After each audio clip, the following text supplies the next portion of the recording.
क्योंकि जीवन की विपत्ति उनको विपत्ति लगती है, जीवन में आए संकट उनको संकट जैसे लगते हैं। लेकिन वैष्णव कब रोता है?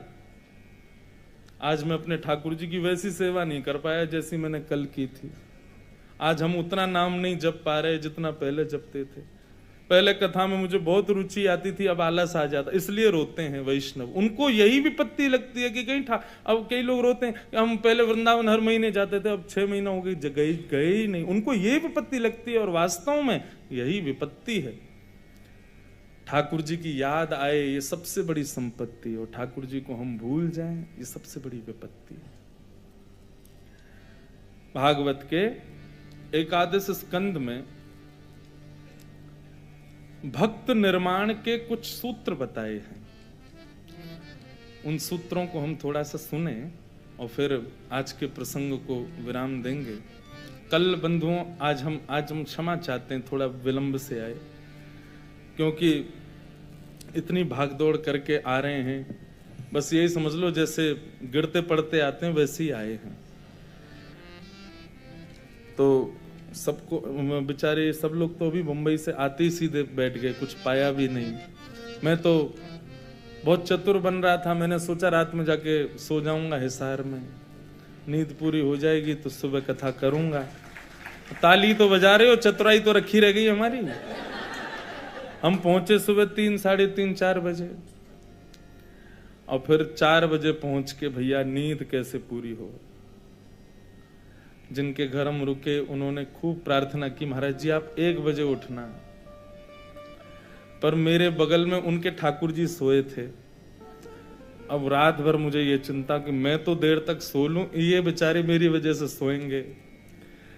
तो फिर जल्दी आंख खुल गई, ना धो लिए। अभी भी जब मैं कथा में आ रहा था मुझे लिफ्ट में भी नींद आ रही थी, तो मैंने कहा भाई आज की कथा हो जाए, तो कल से लाल जी के मंगल प्रसंग और सुनाएंगे। आज के लिए थोड़ी क्षमा है, हम थोड़े थक गए। पर कुछ सूत्र है बंधुओं, ये बहुत ध्यान से सुनना है। आपको पता है जितने भी भक्त हैं ना, उनका प्राकट्य, उनके हृदय में भक्ति का प्राकट्य श्रीमद् भागवत से ही हुआ है। यदि श्रीमद् भागवत की रचना नहीं होती तो शायद हमें कभी सूरदास नहीं मिलते, शायद हमें मीराबाई कभी नहीं मिलती, शायद हमें तुलसीदास नहीं मिलते। इन सबके हृदय में प्रेम लक्षणा भक्ति का उजागर ही श्रीमद् भागवत से हुआ।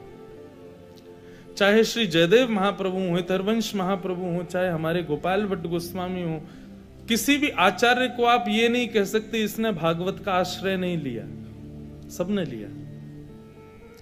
तो हम जहां कहीं भी 2-3 दिन के प्रवचन करते हैं ना, भागवत के मैं कुछ ना कुछ अंश तो लेता ही हूं, क्योंकि पूर्ति तो इसी से ही होगी, बिना भागवत की पूर्ति नहीं।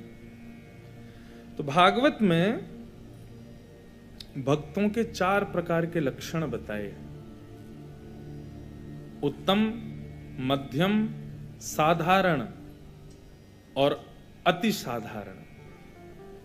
ये 4 प्रकार के लक्षण हैं। भक्त कभी अनिष्ट नहीं होता, भक्त कभी अधम नहीं होता, इसलिए उसको साधारण श्रेणी दी जाती है। तो उत्तम, मध्यम, साधारण और चौथा है अति उत्तम, उत्तम से भी श्रेष्ठ। इन चारों की यदि श्रृंखला कुछ अन्य भाव से बनाई जाए तो ऐसी होगी: निर्गुण, सगुण, निर्गुण, सतोगुण, रजोगुण और तमोगुण। तो हमारे अंदर कौन सी श्रेणी है भक्ति की, यह विचार करना है सुन करके। भागवत में नवयोगेश्वर संवाद है, वहां पर इस प्रसंगों को कहा गया है, बहुत ध्यान से सुनना है। सबसे पहले उत्तम कौन, भक्त का उत्तम लक्षण क्या है? बहुत कठिन है लेकिन सुन लो। सर्वभूतेषु यः पश्येत् भगवद्भावमात्मना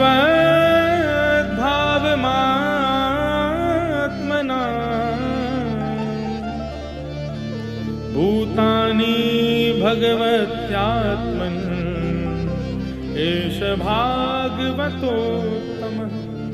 उत्तम भागवत कौन, उत्तम भक्त कौन? कल मुंबई में जब विश्राम कथा का हो रहा था, वहां भी मैं इसी प्रसंग को सुना के आया। उत्तम भागवत कौन? सर्वभूतेषु यह पश्येत भगवत भावमात्मनः, जो सबको देखे तो सब में मेरा दर्शन करे। किसी को भी मिले तो उसमें मेरा ही भाव रखे कि इसमें ठाकुर जी विद्यमान होंगे, और जब मेरा दर्शन करे तब सारी सुध खो बैठे कि मेरे साथ कौन है, सब यही हैं। उत्तम भागवत का लक्षण क्या है? जो सब में मुझको देखे और जब मेरा दर्शन करे तो सबको मुझ में देखे। मतलब जब तक आप राधारमण जी के सन्मुख नहीं हो तब तक जिससे भी मिलो, जैसे मैंने मीराबाई का एक गुण बताया ना, वो किसी को भी देखती हूँ उसमें गुण देख के बोलती तुम पर कितनी कृपा ठाकुर जी की, बताओ तुम्हारे केश घुंघराले हैं, ठाकुर जी जैसे केश हैं, तुम्हारा वर्ण श्याम, ठाकुर जी जैसा वर्ण है। कोई टेढ़ी मेढ़ी लचक के चाल चलता, वो वाह तुम्हारी चाल कितनी अटपटी है, दुनिया हंस रही है लेकिन मुझे लग रहा है श्याम सुंदर जैसी चाल है। सब में गुण देखती हैं। ठीक वैसे ही उत्तम भागवत कौन? जो सब में गुण देख करके भगवत भाव रखे। बंधु, हमारा एक स्वभाव होता है, हम दुर्गुण बहुत जल्दी देखते हैं सामने वाले में, कोई भी मिल जाए उसमें दुर्गुण ही देखते हैं। ये दुर्गुण देखने की जो हमारी प्रवृत्ति है ना, ये होनी तो चाहिए, लेकिन अपने अंदर होनी चाहिए, दूसरों में नहीं देखो, खुद में देखो। रोज दर्पण देखते हैं ना, हम नहा धो करके शीशा देखते हैं, और जितना चेहरा हमारा जहां जहां से खराब होता है उतना उसको सुधारते हैं। बाल यदि सिर पे आ रहे हैं काटते हैं, आंखें यदि काली काली हो गई तो क्रीम पाउडर लगा के उसको ठीक करते हैं। जो जहां हमको अभाव अपने मुख पे दिखता है उसको सुंदर बना के तब हम बाहर आते हैं। ठीक वैसे ही बंधुओं, सत्संग चर्चा आदि ये सब भी आईना है। यहां पर स्वयं के अवगुणों को खोजो और उनको सुधारने का प्रयास करो। तो भागवत भक्त का उत्तम लक्षण क्या? सब में मेरा दर्शन करे, सब में मुझको देखे। रसखान, उनका एक स्वभाव था, सुंदरता जहां देखी नहीं कि रसखान मोहित हो गए। ऐसा ही एक स्वभाव एक भक्त और थे, शायद आपने नाम सुना हो उनका, विल्व मंगल। क्या नाम था? विल्व मंगल। इनका भी यही स्वरूप था। ये भी जहां भी सुंदरता देखते थे, चाहे पुरुष में हो, चाहे स्त्री में हो, चाहे बालक में हो, कि कोई भी सुंदर रूप वाला दिख जाए तो बस उसको देख के निहाल हो जाते थे। यही गुण रसखान का। एक छोटे से हिंदू बालक के ऊपर मोहित हो गए, उसके रूप पर ही आसक्त हो गए। तब उनको एक गोवर्धन के आचार्य ने कहा कि भाई तुम इस बालक को इतना क्यों लाड करते हो, इसके पीछे इतने आसक्त क्यों रहते हो? बोले इसका रूप देखो, इसको खुदा ने कितने तराश करके बनाया, इसका रूप देखो, इसका लावण्य देखो, कितना मुझे नहीं लगता इससे सुंदर कोई बालक होगा। तो जो गोस्वामी जी थे उन्होंने अपने सेवित गोपाल जी का चित्र था, बोले इससे सुंदर एक बालक दिखाऊं? बोले दिखाओ। जैसे गोपाल जी दिखाए, बोले देखो ये बालक, हाथ में माखन लिए, घुटरुन चलत रेणु तन मंडित गोरोचन तिलक किए। ठाकुर जी का जब वो स्वरूप देखा रसखान ने, बोले ये बालक कहां है? बोले ये बालक नंद यशोदा को लाला है, वृंदावन में रहवे, टेढ़ी सी चाल चले, आनंद करतो भयो रे, और वहीं रहवे, सांवरो सो है लेकिन जाकू एक बार देख ले, वाकू अपनो ही कर ले। रसखान सुनते जा रहे हैं, उस चित्र को देखते जा रहे हैं, और उनसे कहे इस चित्र को मैं रख लूं अपने पास? बोले नहीं, चित्र तो आपको नहीं मिलेगा। बोले चित्र नहीं मिलेगा तो ये जो इसमें चित्र में बालक, इससे मुझे मिलवाओ। आचार्य ने सहज में ही बोल दिया, बोले ये बालक तो वृंदावन में रहता है, वहीं जाके ढूंढ लो। बस रसखान निकल पड़े और सदा के लिए फिर वृंदावन के ही हो गए। इस बात से हमने क्या सीखा? किसी के रूप पर लट्टू हो जाना, किसी के रूप पर आसक्त हो जाना, ये व्यक्ति का गुण है कि अवगुण है? अवगुण है। किसी के भी रूप को देख करके आप उसको घूर करके देखने लगो तो सामने वाला खुद थोड़ा असहज हो जाएगा, ये ऐसे क्यों देख रहा है? तो ये गुण नहीं, अवगुण है। लेकिन बंधुओं, सारे अवगुण गुण बन जाते हैं जब वो राधारमण जी के लिए हो जाए, है कि नहीं? क्रोध अवगुण है, लेकिन लाल जी पे करके देखो गुण बन जाएगा। मोह अवगुण है, लेकिन ठाकुर जी की भक्ति में करके देखो गुण बन जाएगा। लोभ अवगुण है, ठाकुर जी से करके देखो गुण हो जाएगा। व्यक्ति को अपने अवगुणों की लिस्ट बनानी है, मेरे अंदर कितने अवगुण हैं, और फिर क्या करना है, बोले उन अवगुणों को खत्म नहीं करना है, बस वो अवगुण जो संसार में होकर के अवगुण बन गए हैं उनको ठाकुर जी में प्रस्तुत कर दो, बस वही भक्ति बन जाएंगे। वो सारे अवगुण ही गुण बनते चले जाएंगे। विल्लु मंगल जी जिनकी मैं चर्चा कर रहा था, उनका स्वरूप कैसा था, वो किसी भी सुंदरता को देखते थे तो बस लोभित हो गए। एक बार एक सुंदर कन्या जल भर रही थी तो विल्लु मंगल जी उसके रूप को देखने लगे, ऐसे थोड़ी पे हाथ धर के देखने लगे, और वो तो यूं के ये बाबा कैसे देख रहा है। थोड़ी देर बेचारी भरती रही, जल भर के जाने लगी तो विल्लु मंगल जी उसके पीछे पीछे चल दिए। घर पहुंच गए उसने घर जाके अपने पति को बताया, बोले ये बाबा जी मेरे वहां से पीछे लगा है, ऐसे देख रहा है, मुझे तो बड़ा विचित्र लग रहा है। पति थोड़ा सत्संगी था, पति ने आकर के जब विल्लु मंगल जी को देखा, रूप देखा, उनका वेशभूषा देखी तो वैष्णव थे। बोले अगर ये सच्चा वैष्णव होगा तो ठाकुर जी इसको संभालेंगे, और केवल दुनिया को लुभाने के लिए वैष्णव बना होगा तो इसका पतन हो जाएगा। इसको बुलाओ घर में बुलाया, स्वागत सत्कार जैसे संतों का होता है किया। विल्लु मंगल जी की दृष्टि नहीं हटे, बस उसको ही देख रहे हैं। वो रसोई में चली जाए तो उठ के चले जाए, तुम बाहर बैठो ना, तुमको ही तो देखना है। वो बार बार पति को देखे, पति बोले कुछ मत करो, अगर ये वैष्णव होगा तो ठाकुर जी इसको बचाएंगे। नमे भक्त्या प्रणश्यति, ठाकुर जी कहते हैं मैं अपने भक्त का पतन नहीं होने देता। उसने कहा मुझे भूख लगी है, लेकिन सुनो मुझे तुम्हारे हाथ का ही बना पाना है। गई बेचारी बना के लाई, विल्लु मंगल जी ने भोजन किया। भोजन कम करें, देख ज्यादा रहे हैं। भोजन करने के बाद बोले अब तो मैं थक गया, थोड़ा तुम्हारे कक्ष में ही सोना है। पति ने कहा हाँ हाँ जी विराजो आप। लेकर के गए उनको कक्ष में शयन कराने के लिए। कोई और जरूरत तो नहीं महाराज जी, हाँ एक गिलास थोड़ा जल दे दो। पत्नी से कहना वो लाए। बाहर जाकर के पति ने कहा जाओ एक गिलास उनको एक पात्र में जल दे के आओ। कैसे पति हो आप देख रहे हो 1 घंटे से उसकी दृष्टि, लेकिन बार बार बस वैष्णव होगा तो बचेगा, वैष्णव होता कब बचेगा, वो हमारे कक्ष तक चला गया, आप अभी भी कह रहे हो बचेगा। सुनो मेरी कही एक बात मानोगी, बोला हाँ तुम जल लेके जाओ, लेकिन अपना और सुंदर श्रृंगार करके जाना। पत्नी बोली तुम्हारे जैसा पति भगवान किसी को नहीं दे, जानते हुए भी कि उसकी दृष्टि ठीक नहीं है, तुम कह रहे हो और सुंदर बन के जाऊं मैं। अरे मानो ना मेरी बात, अगर वो वैष्णव होगा तो बचेगा।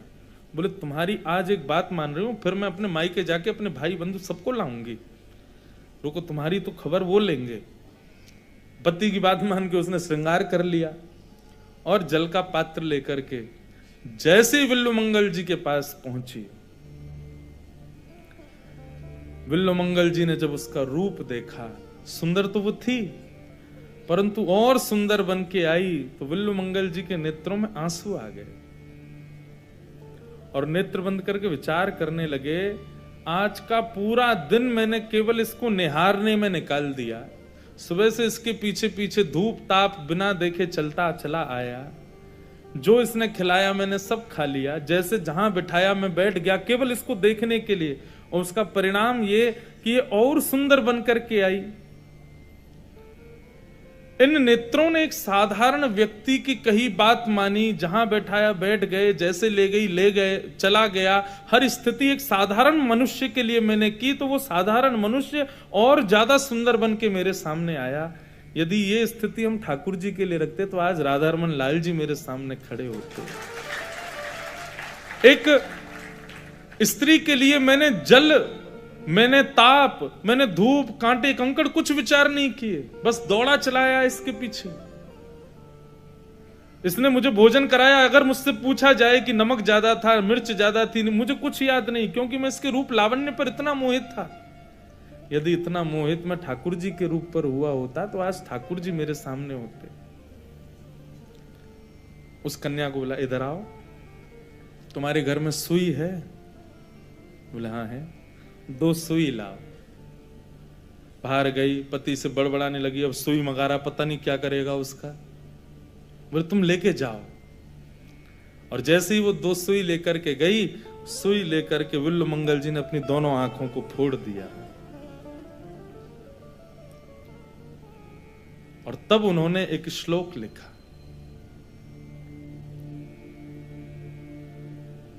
मैं अपनी कथा के मंगलाचरण में उस श्लोक को गाया करता हूं। विल्ल मंगल जी का श्लोक है।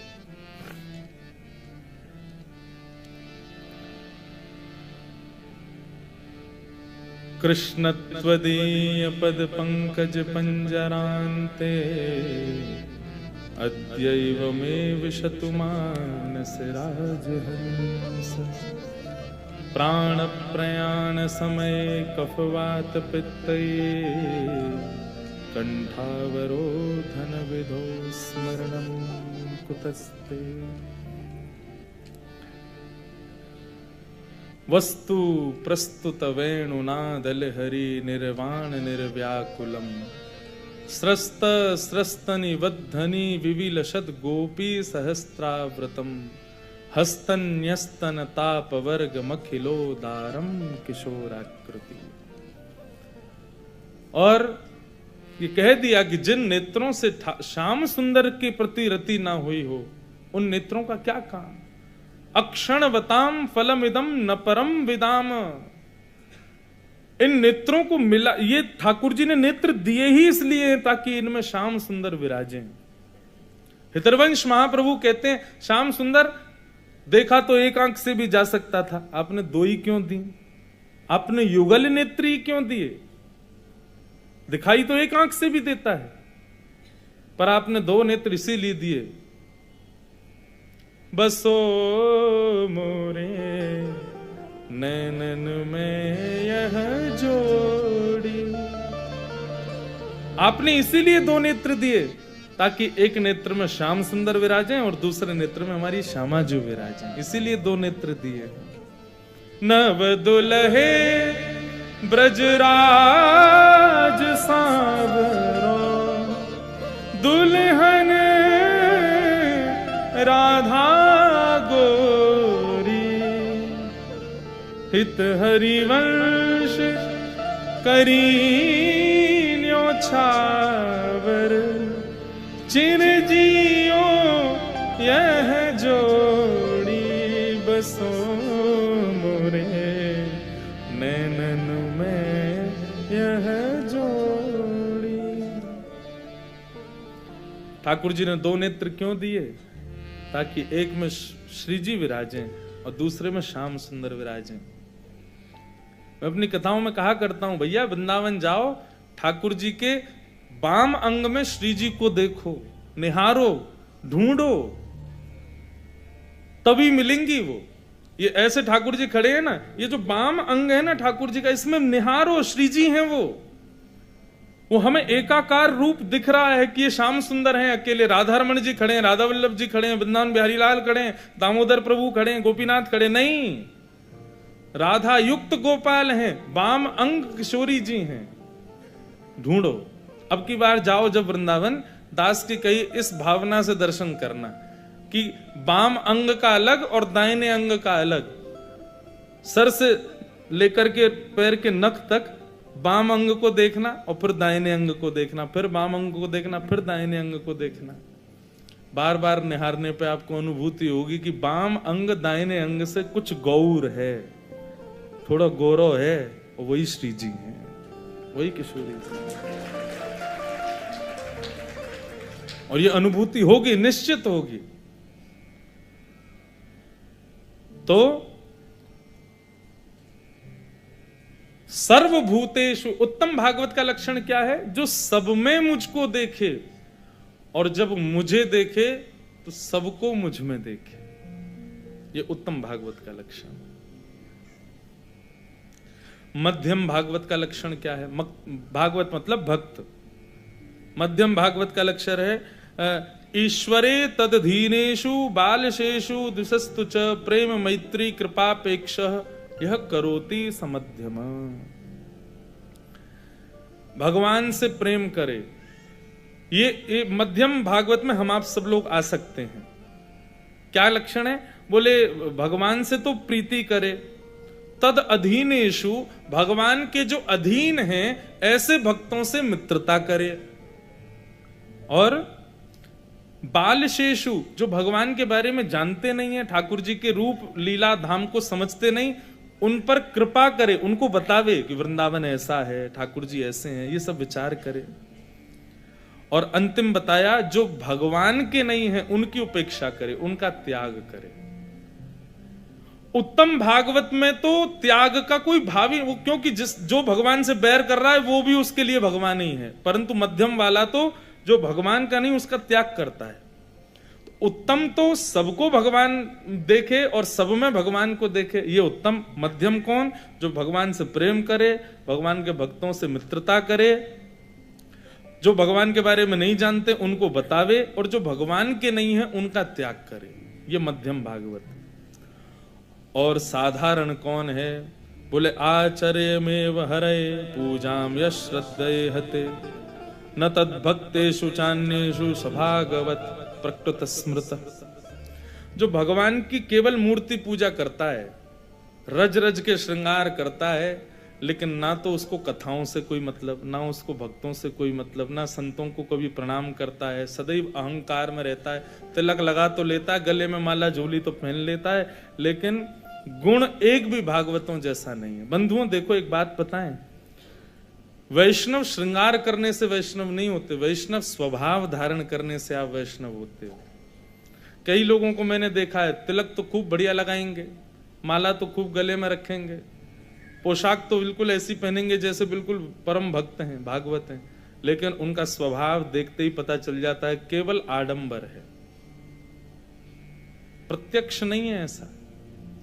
और ऐसे लोग ठाकुर जी को बिल्कुल प्रिय नहीं लगते। या तो भक्ति पथ पे आओ ही मत, और आओ तो स्वभाव को भक्ति में बना के आओ। तो साधारण भक्त कैसे? बोले केवल रूप सजाने में और ठाकुर जी को सजाने में रुचि है, बाकी भक्ति के पथ का एक भी स्वरूप स्वभाव उनके पास नहीं होता। ना संतों से प्रेम करते, ना भागवतों से प्रीति करते, ना किसी भी प्रकार के किसी वैष्णव भक्त से प्रीति। मैं तो अपनी कथा में कहा करता हूं कि ठाकुर जी आपको स्वीकार कर रहे हैं, ये कैसे पता चले? हमने तो ठाकुर जी को स्वीकार कर लिया, लेकिन हमको उन्होंने स्वीकार किया कि नहीं, इसका क्या प्रमाण है? अष्ट सखा कहते हैं, गिरधर जब अपनों करी जाने। कब जानो कि ठाकुर जी ने हमको अपना लिया? बोले ताको मन भक्तन की सेवा, संत चरण रज सदा लुभाने। एक बार को अपने ठाकुर जी की सेवा में कमी कर दे कोई दिक्कत नहीं, लेकिन भक्तों की सेवा में कोई कमी नहीं, संतों की सेवा में किसी भी प्रकार का कोई लेश नहीं। जैसे ही कोई तिलकधारी, जैसी कोई कंठीधारी, जैसी कोई स्वरूपधारी वैष्णव दिखे, उसका मन रूपी मयूर नाचने लग जाए, समझ जाना कि ये ठाकुर जी का स्वीकृत भक्त है, इसको ठाकुर जी ने स्वीकार कर लिया। भगवान को देख के तो कोई भी नाच लेता है। हमारे वृंदावन में आके देखो, जो महाअधम है वो भी मंदिर में जाके नाच रहे हैं ठाकुर जी के आगे, कोई भी नाचता है ठाकुर जी को देख के। तो नृत्य तो तब मानो आपने बस में से उतरते हुए किसी वैष्णव को देखा, तुरंत नाचने लग गए। चलते हुए राह पर किसी वैष्णव को देखा, आपका मन रूपी मयूर नृत्य करने लगा, दंडवत प्रणाम। ये भी नहीं विचार किया कीचड़ है कि मट्टी पड़ी है, कुछ नहीं, बस दंडवत। समझो ये भगवत स्वीकृति का प्रमाण है। किसी भागवत को देख करके आप प्रसन्न हो जाओ। हमारे उत्तर प्रदेश में हिसार नंबर की गाड़ी भी दिख जाए तो आप लोग खुश हो जाओगे। हैं? हिसार का नंबर क्या? HR 20। बताओ, अब हमारे यहाँ UP 85, वहां पे आप गाड़ी चला रहे हो, आगे कोई HR 20 की गाड़ी जा रही हो, खुशी होती है कि नहीं? गाड़ी चलाने वालों को ये बात पता होगी, अरे कोई हिसार की गाड़ी है। अब ओवरटेक करते समय भले ही अपरिचित है, फिर भी झांक के एक बार देखते जरूर हो, कोई पहचान का ही होगा हमारा। बताओ, हमारे प्रांत का, हमारे शहर का एक संबंध भी यदि किसी और के पास हो, उसको देख के हम खुश हो जाते हैं। ऐसे ही बंधुओं, जब कोई भक्ति युक्त व्यक्ति दिखे, उसको देख के प्रसन्नता हृदय में हो जाए, तो समझना ठाकुर जी ने आपको स्वीकार कर लिया। ठाकुर जी को देख करके तो कोई भी प्रसन्न हो जाता है, भक्तों को देख के प्रसन्न हो, संतों को देख करके आनंद आवे, तब स्वीकार करो कि ठाकुर जी ने आपको स्वीकार किया। और फिर यहां पर अति उत्तम भागवत का लक्षण बताया गया। न काम कर्म बीजानाम यस्य चेतसि संभव वासुदैवैकनिलय सवै भागवतोत्तम।